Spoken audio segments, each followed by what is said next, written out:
Queridos hermanos y hermanas, los textos bíblicos de este domingo nos hablan de la misericordia de Dios. La primera lectura nos dice que gracias a la oración de Moisés, Dios perdona al pueblo de Israel caído en el grave pecado de idolatría. Y en la carta a Timoteo, Pablo da su propio testimonio de la actuación misericordiosa de Dios que lo convierte de perseguidor en apóstol. Y en el Evangelio Jesús, con las tres parábolas, nos presenta a Dios como Padre que va al encuentro de los pecadores. Jesús está ante un escenario contradictorio. Por un lado están todos los publicanos y pecadores que se acercan a Jesús para escucharlo, y por el otro están los fariseos y los escribas que murmuran en contra de él. Este hombre recibe a los pecadores y come con ellos. Jesús, con su enseñanza, deja en claro que Dios lo ha enviado para traer la salvación a todos. Así lo confirma San Pablo a Timoteo. Es doctrina cierta y digna de fe que Jesucristo vino al mundo para salvar a los pecadores. Veamos ahora la tercera parábola del Evangelio. Un hombre tenía 2 hijos.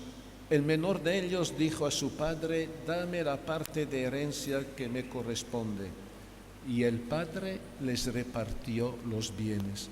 A pesar de que estaba en su derecho negárselo, el padre accede al pedido del hijo. Pocos días después el hijo se fue a un país lejano. El deseo de libertad y emancipación del joven es tan grande que desconoce las muestras de amor del Padre y deja incluso el bienestar y la seguridad de su casa.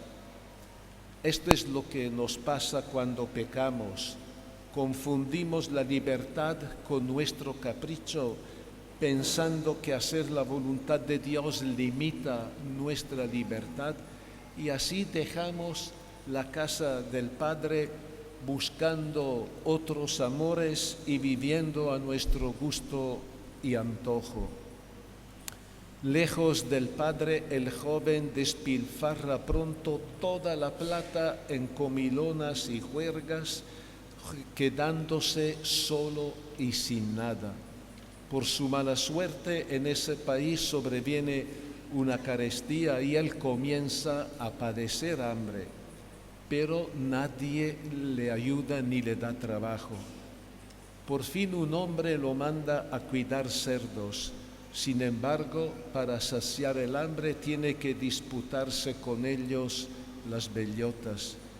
Es el colmo de la desgracia. De hombre libre se ha vuelto esclavo y cuidador de animales considerados impuros por la religión judía. El joven ha tocado fondo, no solo ha perdido todo lo que tenía, sino que se ha perdido a sí mismo, su dignidad de persona y la libertad que tanto había querido. Esto es lo que causa el pecado. Nos reduce a esclavos del mal y perdemos la libertad y la dignidad de hijos de Dios.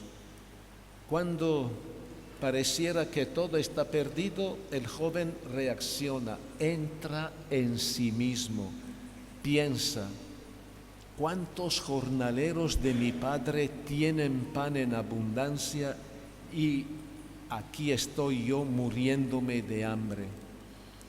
El primer paso de la conversión es hacer verdad en nosotros mismos, tener el coraje de confrontarnos con nuestra conciencia y reconocer nuestros errores y pecados. Ahora mismo iré a la casa de mi padre. El joven arrepentido toma la decisión de volver donde su padre. Reconocer la paternidad y la voluntad de Dios no significa renunciar a la propia libertad. Por el contrario, es vivirla plenamente.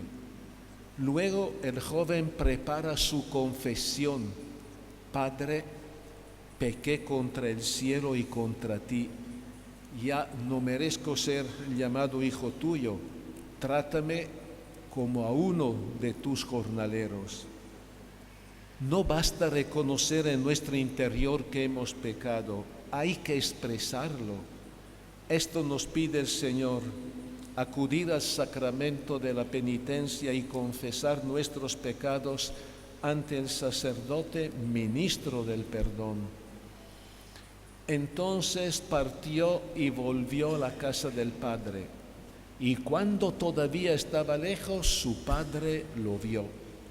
El padre sabe que su hijo, lejos de su casa, no puede hallar otro corazón de padre. Por eso ha estado esperando su vuelta y ahora lo ve. Hermosa imagen.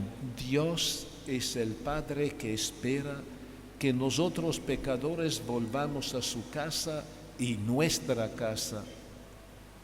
Se conmovió profundamente, corrió a su encuentro, lo abrazó y lo besó. El padre no espera, corre al encuentro de su hijo, corre, se conmueve en lo más íntimo de su ser, su corazón da un vuelco, lo abraza, lo besa y no le deja terminar su confesión, solo está feliz. Llama la atención que el padre no haga ninguna referencia a sus propios sufrimientos, ni que haga un solo reproche al hijo. Por el contrario, manda a los servidores que traigan un vestido, le pongan un anillo y unas sandalias. Estos son signos de que lo rehabilita como persona libre y como hijo. Por el pecado nosotros perdemos también la dignidad de hijos de Dios, nos hacemos esclavos del pecado. Pero si nos arrepentimos, Dios en su gran misericordia nos la devuelve, nos libera de esas cadenas y nos hace renacer a la vida nueva. Aquí se revela el verdadero rostro de Dios como Padre misericordioso que solo sabe amar y que solo quiere perdonar. A este encuentro conmovedor sigue la fiesta. Es justo que haya fiesta y alegría porque tu hermano estaba muerto y ha vuelto a la vida. Es la alegría de Dios, pero también nuestra alegría porque experimentamos su perdón y su amor. Pero el hijo mayor, de regreso del campo, se molesta, no quiere entrar a la fiesta. El padre también sale a su encuentro porque ama a ambos hijos y los ama por el solo hecho que son sus hijos, independientemente de su conducta y actitudes. Dios Padre nos ama a pesar de nuestras desobediencias y errores. Sale a buscarnos y nos anima a volver a su casa. Esta parábola de Jesús nos colma de esperanza y de alegría y nos anima a no tener miedo en reconocernos pecadores, necesitados de la misericordia del Padre. Pero también es un llamado para que nosotros seamos misericordiosos ante las debilidades y errores de los demás y que hagamos todo lo que está a nuestro alcance para reconciliarnos y vivir en paz y armonía como hermanos, hijos de Dios. Antes de terminar, permítame unas palabras acerca del clima de tensión, incertidumbre y temor vividos en estos días por los incendios en nuestro territorio amazónico que no acaban, un verdadero desastre ecológico de alcance nacional y que ha vuelto a sembrar víctimas. 3 bomberos ayer nuevamente han muerto. Para ellos vamos a rezar y para sus familiares, pero temor también por los enfrentamientos violentos entre distintos sectores de nuestra sociedad. En nombre de Dios pido a todos de poner actitudes y lenguajes provocadoras y beligerantes y dejar de lado intereses económicos y cálculos políticos particulares para unirnos todos en restablecer un clima de paz y poner todos nuestros esfuerzos para salvar nuestra casa común, el don que Dios ha confiado a nuestro cuidado y que está gravemente herida. No olvidemos que nuestra vida está estrechamente unida a la vida de toda la creación. Por eso les invito encarecidamente a orar a todos, a participar del rezo comunitario de Rosario el martes aquí afuera de la catedral y de la caminata del día viernes, pidiendo al Señor que cambie nuestros corazones y que de verdad nos volvamos guardianes celosos de nuestra hermana Madre Tierra. Amén.